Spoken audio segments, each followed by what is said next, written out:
Long wrist locator, single antenna, ang pinusuan po ng ating isang ka-TH. Ito po yung kagandahan na kapag dalawang single antenna na pwede mo rin pong ipaghanap sa sucker deposit.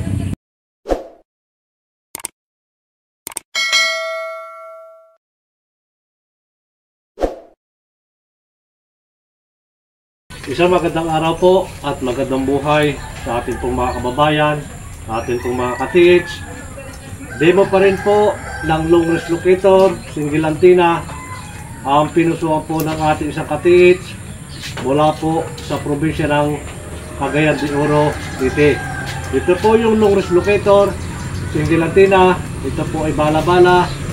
Kung ano po yung ating ibabala, yun po ilulocate ng ating single antenna.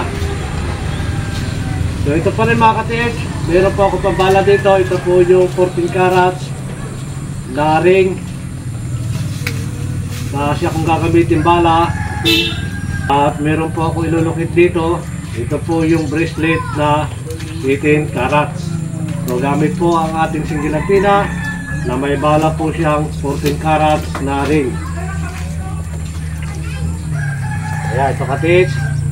At ito po yung long wrist locator, single antenna, na ito po ay pang long distance. At yung ano po yung ating ibabala, yun po ilulukit ng ating single antenna.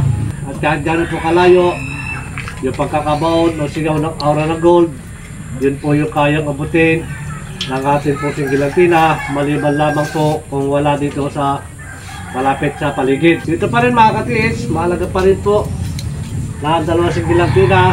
Ang antenna po ay kailangan ipahid sa lupa. Yan po ay nakapagpalakas ng frequency, nakapagpabilis po na mahanap. Ito po ang ating target. So mahalaga ka-TH na kapag itinaas mo po ang dalawang single antenna, kailangan pantay po yan at hayaan mo po na kusang hilahin ng aura ng gold. Ito po ang ating antenna. Ganyan pa rin po yung paggamit natin.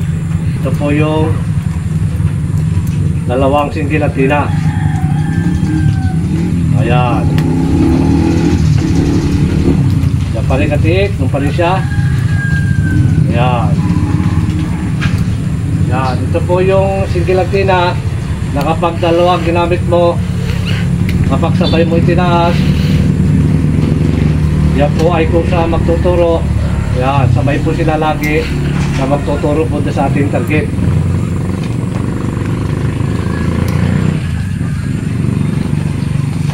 Ito pa rin mga kababayan. Yan. Ito pa rin yan. Yan.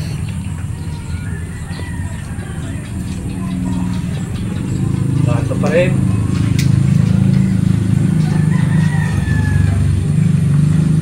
Ayan. Hintayin niyo po yung paggalaw ng ating single antenna. Ayan. Ayan, dyan pa rin. So ito mga ka-TH, mga kababayan, ay akin po tatapatan. Ito po ang ating kinilolocate. Ayan, kapag tinapatan po yan, ayan, yan po ay kusang magkukross. Ayan, ito mga ka-TH, magkukross po yan kapag natapatan po natin yung atin pong kinilolocate. Ito mga kababayan, ito po yung kagandahan na kapag dalawang single antenna, kapag natapatan po yan, ayan, kapag natapatan po yan, ito po ay automatic na magkukross. Ito po ang ating dalawang single antenna na kapag isa lamang po yung ginamit, makapagturo po siya ng lokasyon kung saan lumalabas po yung aura ng gold. At kapag tinapatan, kahit isang single antenna po yan, yan po ay iikot. So yan po yung kagandahan kapag dalawang single antenna na pwede mo rin pong ipaghanap ng closed tunnel at open tunnel. Ganun na rin po sa ating pong sucker deposit. Pwede rin po yan maipag-estimate ng lalim. Ito pong ating dalawang single antenna. Yan po yung kagandahan na kapag dalawang single antenna ang atin pong pupusuan. So pang long distance po yan. At Yan po ay medyo magaang gamitin at mabilis po siya.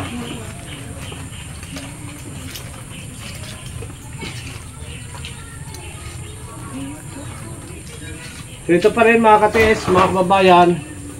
Kanina kapag dalawa po yung ating gamit, nagkukross siya. Ito naman po yung pagkakaiba. Kapag single antenna, ang atin pong gagamitin. So ito pa rin. Wala pa rin po sa baba. Kapag itinas mo yan, tamang taas. Hintay mo na po yung ilahin ng aura na gold. So ito pa rin mga katiis. Yan. Diyan na po yan, magbabaling agad. Kaya dahil nandun po yung ating locate.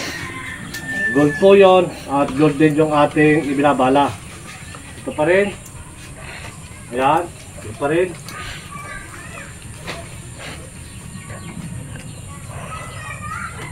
Ayan, ganun po siya kabilis.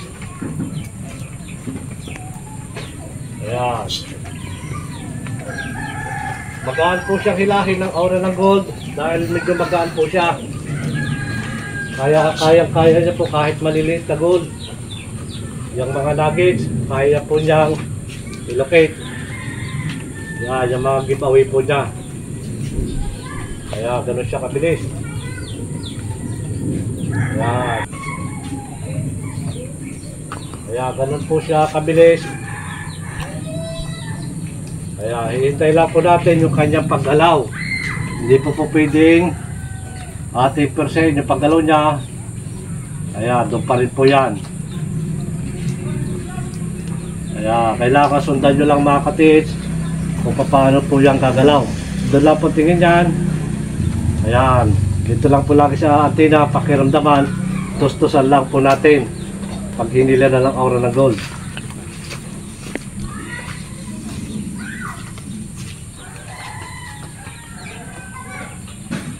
Ayan, ito pa rin.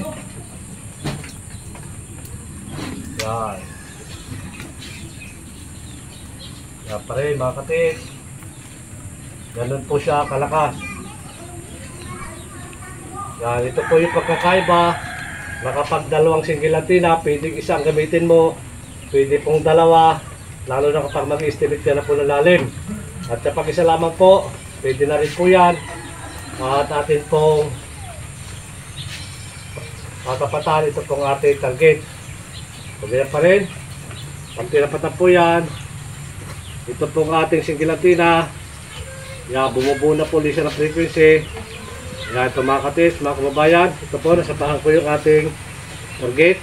Ayan, ayan pa rin po yan. Ito po yung pag-ikot ng single antenna, magaan po siya. Ayan, ito mga katids. Yan, mula po sa probinsya ng Cagayan de Oro City. Yan. Ito po yung iyong pinusuan, long range locator, single antenna.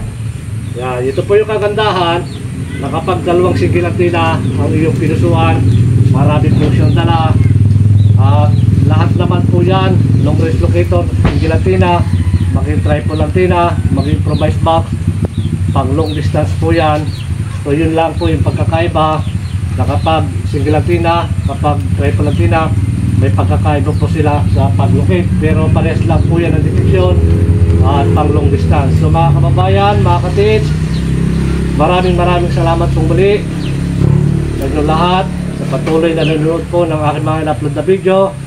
Magpalain po tayo ng maraming biyaya at higit po ang isang magandang kalusugan. Maraming salamat mga katids.